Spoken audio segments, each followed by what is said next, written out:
आज एक refreshing drink बनवूयात।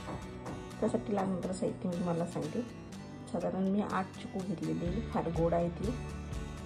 शेक बनवण्यासाठी लागणारं साहित्य त्यामध्ये इन्क्लूड केलं आहे मी पंपकिन सीड सजावटीसाठी, 4 बदाम घेतले, थोडेसे काजू घेतले, 3 विलायची आहे इथे आणि थोडंसं दूध घेतलं आहे। तर याचे साल मी काढून घेते आता आणि मग चला तर साल काढून झालेली आहे चिकूची आणि बिया सुद्धा सेपरेट झालेल्या आहे। विलायची पण मी सोलून घेतलेली आहे। चला आता सुरुवात करूया। ब्लेंडर जार, सर्वप्रथम मी याच्यामध्ये काजू टाकून घेते,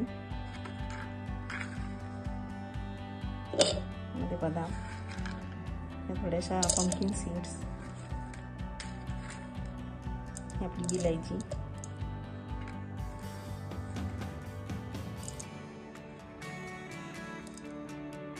आणि सर्व चिकू टाकून घेते यामध्ये।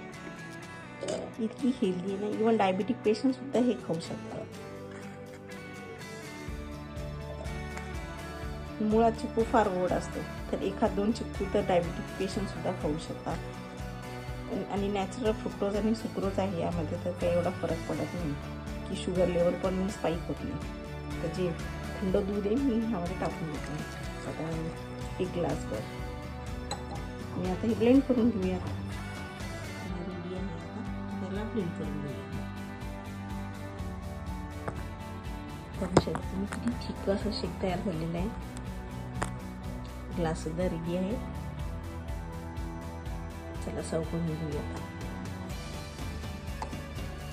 या इतका थिक असला पाहिजे, स्मूथी सारखा शेक।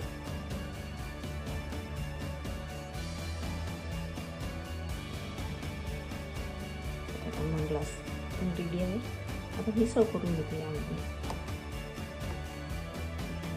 सर्विंग डिश रेडी आहे, आता सर्व करून घेऊया।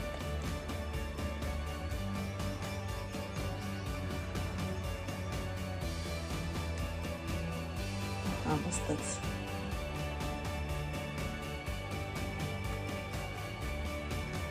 असा पोर झाला पाहिजे शेक।